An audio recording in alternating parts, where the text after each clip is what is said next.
বাংলার প্রত্যেকটা গ্রামেই এমন কিছু গল্প থাকে যেগুলো দিনের আলোতে কেউ বিশ্বাস করে না, কিন্তু রাত নামলেই সেই গল্পগুলো যেন আবার জীবন্ত হয়ে ওঠে।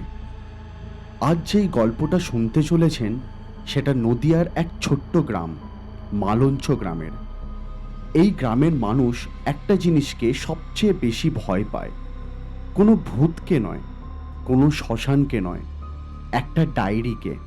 কারণ লোকজন বলে যে একবার ওই ডায়েরির শেষ পাতা পর্যন্ত পড়ে সে আর আগের মানুষ থাকে না। প্রায় 12 বছর পর কলকাতা থেকে মালঞ্চ গ্রামে ফিরল ঋত্বিক। বাবা মারা যাওয়ার পর পুরনো বাড়িটি বিক্রি করার দায়িত্ব এখন তার।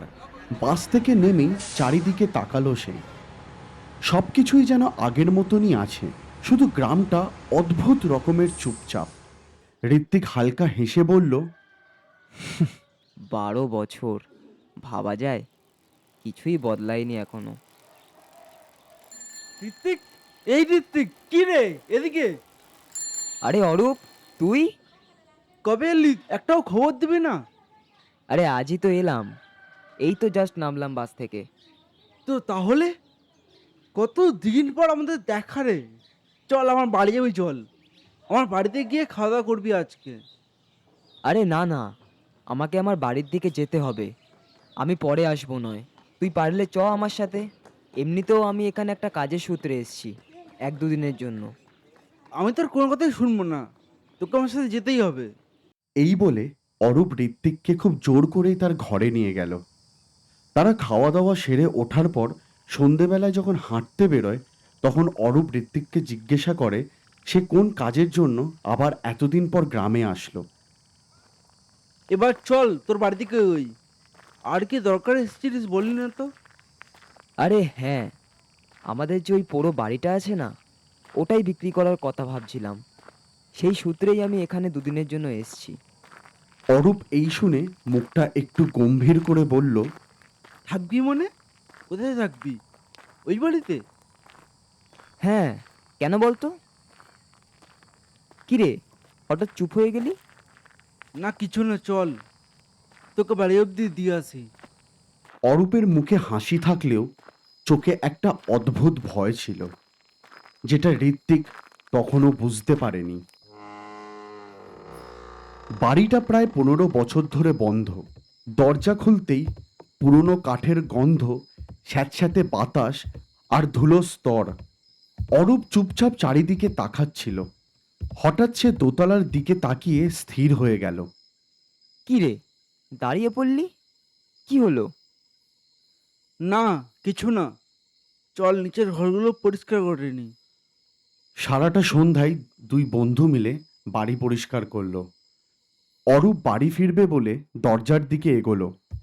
সে দরজার সামনে দাঁড়িয়ে বলল, এই ঋত্বিক, শোন, রাত 12টার পর দোতলা যাবি না, আর যদি কোনো শব্দ শুনতে পাস কান দিবি না। কেন রে, এখনো কি ছোটবেলার মতো ভূতের গল্প বলিস? আমি গল্প বলছি না, তোকে সাবধান করছি। এই বলে অরূপ গুটি গুটি পায়ে ঘর থেকে বেরিয়ে গেল। অরূপের হাঁটার শব্দ ধীরে ধীরে দূরে মিলিয়ে যায়। রাত বাড়তে লাগলো। গ্রামের সব বাড়ির আলো একে একে নিভে গেল। পুরো বাড়িতে ঋত্বিক একা। খাওয়া শেষ করে সে ঠিক করলো আজই চিলেকোঠা পরিষ্কার করবে। তাই সে ধীরে ধীরে কাঠের সিঁড়ি ধরে ওপরের দিকে উঠতে থাকলো। চিলেকোঠার দরজাটা খুলতেই মুখে এসে লাগলো বরফের মতন ঠান্ডা বাতাস। চারদিকে মাকড়সার জাল, ভাঙা আসবাব, আর ঘরের এক কোণে একটা ছোট্ট লোহার সিন্দুক। মনে হচ্ছিল অনেক বছর ধরে কেউ সেটাকে স্পর্শ করেনি। এটা কি? দেখি তো এর মধ্যে কি আছে। সিন্দুকের ভেতরে ছিল কিছু পুরনো কাপড়, একটা ভাঙা হাতঘড়ি, হলদে হয়ে যাওয়া কয়েকটা চিঠি, আর সবচেয়ে নিচে একটা গাঢ় বাদামি চামড়ার ডায়েরি। ডায়েরির ওপর ধুলো নেই, যেন মাত্র আজকেই কেউ রেখে গেছে। অদ্ভুত তো, এটা কার ডায়েরি? মলাটের ওপর কোনো নাম নেই, শুধু মানুষের চোখের আকারের মতন কিছু একটা খোদাই করা, আর সেই চোখটা মোমবাতির আলোয় মনে হচ্ছিল যেন ঋত্বিকের দিকেই তাকিয়ে আছে। ঋত্বিক মনে মনে বলে উঠল। এটা কি আমার দাদুর ডায়েরি?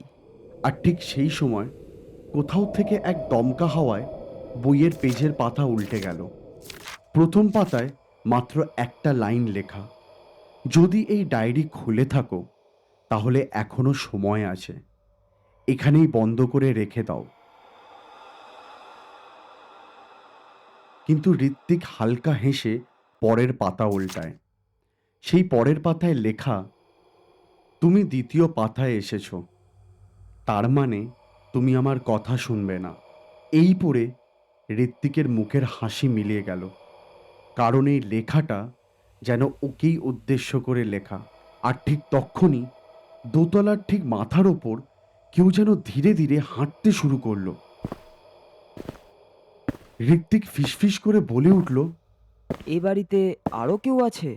ঋত্বিক সেই সময় মাথা তুলে ওপর দিকে তাকালো, আর তক্ষুনি হাঁটার শব্দটাও থেমে গেল। কিন্তু ডায়েরির শেষ পাতা নিজের থেকেই যেন ধীরে ধীরে খুলে যেতে শুরু করলো। ঋত্বিকের বুকের ভেতরটা কেমন যেন মোচড় দিয়ে উঠল, তার হাত অজান্তেই কেঁপে উঠল। কিন্তু শেষ পাতায় কিছুই লেখা নেই, একেবারে সাদা। এই নাকি এত রহস্য? ঠিক তক্ষুনি ওপরে আবার সেই শব্দ। এবার শব্দটা এক জায়গায় নয়, মনে হচ্ছে কেউ পুরো চিলেকোঠার ওপর দিয়ে হাঁটছে, ধীরে, খুব ধীরে, যেন কারোর অপেক্ষা করছে। কে? কে ওখানে? কোনো উত্তর এলো না, শুধু শব্দটা থেমে গেল। হঠাৎ বাতাস জোরে বইতে শুরু করলো, আর তার দাপটে জানালার পাল্লা ধাক্কা খাচ্ছে। ঋত্বিক ডায়েরিটা বন্ধ করতে যাবে, ঠিক তক্ষুনি তার চোখে পড়ল প্রথম পাতায়, যেখানে আগে লেখা ছিল, এখানেই বন্ধ করে রেখে দাও। সেই লেখাটা আর নেই, তার বদলে নতুন একটা লাইন, তুমি প্রথম সতর্ক বার্তা অমান্য করেছ। মানে অসম্ভব, এটা তো আগে ছিল না। ঋত্বিক তাড়াতাড়ি দ্বিতীয় পাতায় গেল, সেখানেও লেখা বদলে গেছে। এখন সেখানে লেখা আছে, তুমি এখন একা নও। আর ঠিক সেই সময় হঠাৎ তার কানে ভেসে আসলো কারোর খুব ধীরে নিঃশ্বাস ফেলার শব্দ। কে? কে আছে? ঋত্বিক ধীরে ধীরে পেছনে ফিরে তাকায়। ঘরে কেউ নেই, কিন্তু মোমবাতির আলোয় দেয়ালের ওপরে তার নিজের ছায়ার পাশে আরও একটা ছায়া, একেবারে স্থির, কোনো নড়াচড়া নেই। ঋত্বিক আবার সামনে তাকালো, আর পরক্ষণেই আবার পেছনে তাকালো। দ্বিতীয় ছায়াটা উধাও। আমি কি কিছু ভুল দেখলাম? হয়তো একটু ক্লান্ত হয়ে পড়েছি। পরের দিন সকালে ঋত্বিক ঠিক করল সবকিছুই হয়তো তার মনের ভুল। কিন্তু একটা প্রশ্ন তার বারবার মাথায় ঘুরছিল, এই ডায়েরিটা, এই ডায়েরিটা আসলে কার? হঠাৎ করে ঋত্বিকের কানে দরজায় কড়া নাড়ার শব্দ ভেসে আসলো, আর তার সাথে অরূপের গলা। কি রে, ঘুম থেকে উঠলি ঋত্বিক? উঠলি ঘুম থেকে? আরে আয়, আয় ভেতরে আয়। কি রে, কেমন ঘুম হলো? রাতে অদ্ভুত কিছু হয়েছে? হ্যাঁ ভালোই, তবে অদ্ভুত কিছু শব্দ তো শুনলাম। কোথায়? কোথায় শুনেছিস? ওই যে, ওই চিলেকোঠায়। অরূপের মুখের রং এক মুহূর্তে ফ্যাকাশে হয়ে গেল। তুই সেই চিল্লেকোটায় গিয়েছিলিস? হ্যাঁ, তো কি হয়েছে? একটা ডায়েরিও পেয়েছি। ডায়েরি? কেমন ডায়েরি? কিসের ডায়েরি? মলাটটা না, চামড়ার মতন জানিস তো, আর ওর ওপরে একটা চোখও আঁকা আছে। অরূপ যেন এই শুনে তার জায়গাতেই জমে গেল, তার ঠোঁট শুকিয়ে গেল। ঋত্বিক, আমার কথাটা শোন, এক্ষুনি এখান থেকে চল। চল মানে? কোথায় যাব? নিরঞ্জন কাকার কাছে। এই গ্রামে উনি একজন যিনি এই ডায়েরির ব্যাপারে জানে। নিরঞ্জন কাকা ডায়েরিটা হাতে নিলেন, কিছুক্ষণ চুপ করে তাকিয়ে রইলেন, তারপর একটা দীর্ঘ নিঃশ্বাস ফেললেন। এটা তোমরা কোথায় পেলে? ওই যে আমাদের চিলেকোঠায়। তাহলে এত বছর পর ও আবার ফিরে এসেছে। ও ওকে। ডায়েরিটাকে যে লিখেছিল সে নয়, যে ডায়েরিটাকে লিখিয়ে নেয় সে। নিরঞ্জন কাকার কথা শেষ হতেই দূরে হঠাৎ প্রবল বজ্রপাত। ঋত্বিক আর অরূপ একজন আরেকজনের দিকে তাকালো। তারা তখনও জানতো না আসলে ভয় এখনো শুরু হয়নি। নিরঞ্জন কাকা ডায়েরিটার দিকে একদৃষ্টে তাকিয়েছিলেন। তার চোখে ভয় ছিল, কিন্তু সেই ভয়ের থেকেও বড় ছিল একটা পুরনো স্মৃতি। তিনি ধীরে ধীরে ডায়েরির মলাটে হাত রাখলেন। হঠাৎই মনে হলো তার আঙুল কেঁপে উঠল। তোমরা জানো এই ডায়েরির সবচেয়ে ভয়ঙ্কর জিনিসটা কি? এটাই কি, যে ডায়েরিতে নিজের থেকে লেখা ফুটে উঠছে? না, ওটা তো শুধু শুরু।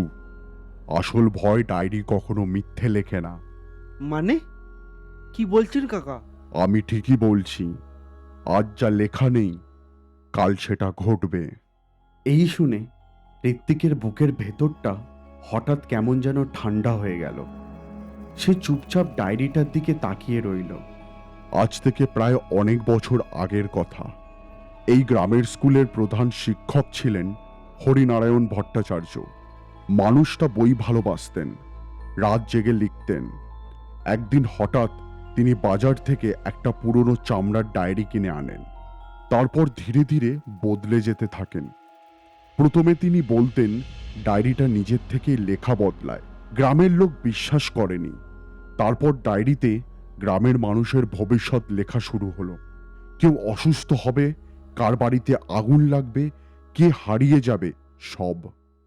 আর একটার পর একটা সব সত্যি হতে লাগলো। তাহলে এই ডায়েরিটা কেউ নষ্ট করেনি? আবার নিরঞ্জন কাকা বলতে শুরু করলেন। অনেকবারই চেষ্টা করা হয়েছে। আগুনে পোড়ানো, নদীতে ফেলা, মাটির নিচে পুঁতে রাখা, কিন্তু প্রতিবারই ওটা আবার ফিরে এসেছে। নিরঞ্জন কাকা চায়ের কাপটা হাত থেকে নামিয়ে আবার বলতে শুরু করলেন। হরিনারায়ণ মারা যাওয়ার আগের রাতে তিনি একটা কথা বলে গেছিলেন, ডায়েরি নিজের শিকার নিজেই খুঁজে বার করে নেয়। তার মানে আমি কি নিজের থেকে একে জাগিয়ে তুলেছি? তুমি যেদিন প্রথম পাতাটা পড়েছ, সেদিন থেকেই ও তোমাকে পড়তে শুরু করেছে। এই কথাটা শুনে ঋত্বিকের গা দিয়ে ঠান্ডা স্রোত বয়ে গেল। সন্ধেবেলায় তারা তিনজন বাড়ি ফিরে ঋত্বিকের ঘরে গিয়ে বসল। ঋত্বিক ঘরে ঢুকে বইটা বাইরের টেবিলেই রেখেছিল, কিন্তু হঠাৎ করে তাদের কথোপকথনের মাঝে তাদের কানে ভেসে আসলো পেজ ওল্টানোর আওয়াজ।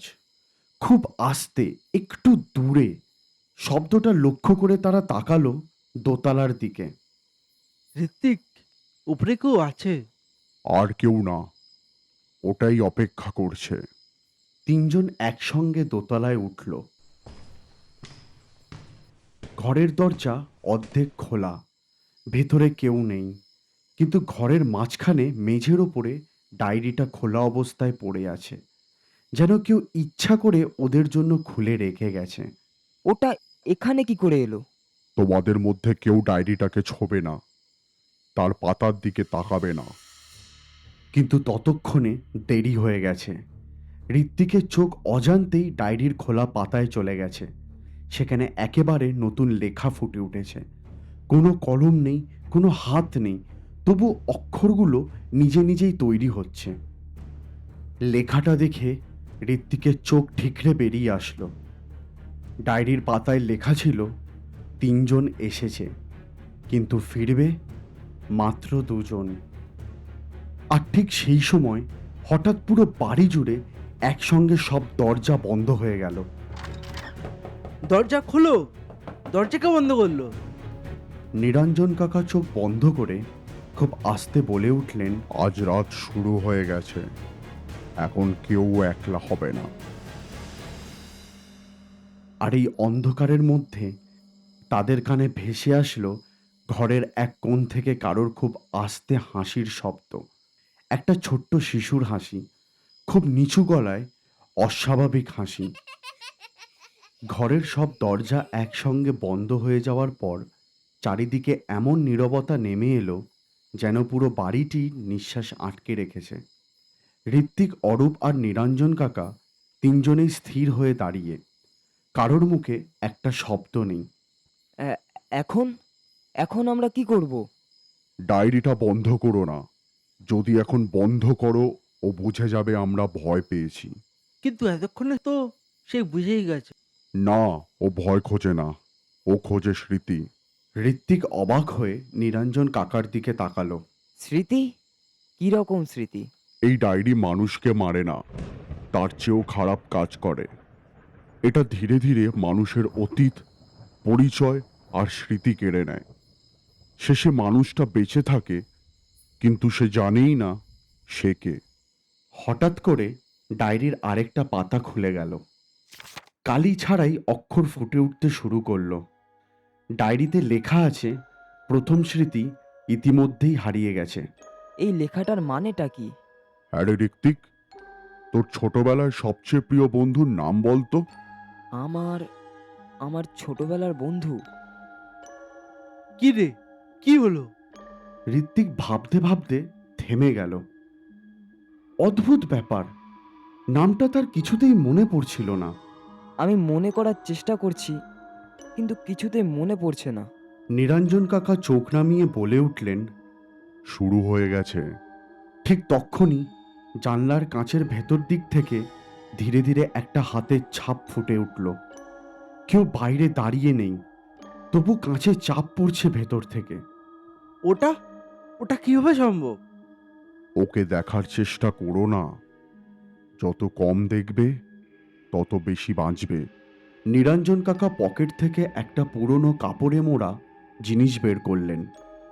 একটা ছোট পিতলের তাবিজ। কাকা, ওটা কি? এটা আমার বাবা আমাকে দিয়েছিলেন। তিনি বলেছিলেন, যেদিন ডায়েরিটা আবার জীবন্ত হবে সেই দিন এটা কাজে লাগবে। তিনি তাবিজটা ডায়েরির ওপর রাখতেই ঘরের তাপমাত্রা এক মুহূর্তে নেমে গেল। মোমবাতির শিখা নীল হয়ে উঠল। একটা গভীর অমানসিক গর্জন খুব নিচু স্বরে যেন মাটির তলা থেকে আসতে শুরু করলো। কাকা, কাকা, ওটা সরান। না, ও সহ্য করতে পারছে না। এর মানে এখনো ও পুরো শক্তি পায়নি। ঠিক সেই মুহূর্তে ডায়েরির শেষ পাতাটা নিজের থেকেই খুলে গেল। আগের সব লেখা মিলিয়ে গেল, তার জায়গায় মাত্র একটা বাক্য। আজ রাত 12টার আগে একজন নিজের নাম ভুলে যাবে। 12টা বাজতে আর কতক্ষণ বাকি? আর তো 40 মিনিট বাকি। 40 মিনিট মাত্র। 40 মিনিটের মধ্যে তিনজনের একজন নিজের নাম, নিজের অতীত, নিজের জীবন সব ভুলে যাবে। কিন্তু ডায়েরি একটা কথা বলেনি, সেই মানুষটা কে। আর ঠিক সেই সময় দূরে একটা দরজা ধীরে ধীরে নিজের থেকেই খুলে গেল। তিনজনে একসঙ্গে সেই শব্দর দিকে তাকালো। দোতলার সবচেয়ে শেষের ঘর, যে ঘরটা ঋত্বিক এখনো খোলেনি, সেই দরজা এখন নিজের থেকেই খোলা। ও আমাদের ডাকছে। তিনজন ধীরে ধীরে দোতলার শেষ ঘরের সামনে এসে দাঁড়ালো। ঘরটার দরজা পুরো খোলা, কিন্তু ভেতরে শুধু অন্ধকার। এমন অন্ধকার যেখানে মোমবাতির আলোও যেন ঢুকতে চাইছে না। মনে রাখবে, যাই দেখো, কেউ নিজের নাম মুখে বলবে না। কারোরও নাম শুনে মনে রাখে। ঘরের ভেতরে একটা মাত্র জিনিস ছিল, দেয়ালের সঙ্গে ঠেস দিয়ে রাখা একটা বিশাল পুরনো আয়না। আয়নার চারিদিকে একটা চোখের চিহ্ন, যেটা ডায়েরির মলাটেও খোদাই করা ছিল। এই আয়নাটা এখানে এলো কিভাবে? ঋত্বিক মোমবাতির আলো আয়নার ওপর ফেলতেই তিনজনের প্রতিবিম্ব দেখা গেল। কিন্তু 1 সেকেন্ড পর ঋত্বিকের বুক কেঁপে উঠল। না না না, এটা হতে পারে না। আরে কি দেখলি? কি হয়েছে? অরূপ, আয়নায় শুধু আমরা দুজন কেন? অরূপও আয়নার দিকে তাকালো। তার মুখ ফ্যাকাশে হয়ে গেল। আয়নায় শুধু ঋত্বিক আর অরূপ দাঁড়িয়ে আছে, কিন্তু নিরঞ্জন কাকা? নিরঞ্জন কাকার কোনো প্রতিবিম্ব নেই। কাকা, আপনি? এবার তোমরা বুঝতে পারলে? নিরঞ্জন কাকা ধীরে ধীরে হেসে উঠলেন, কিন্তু সেই হাসি একজন মানুষের হাসি ছিল না।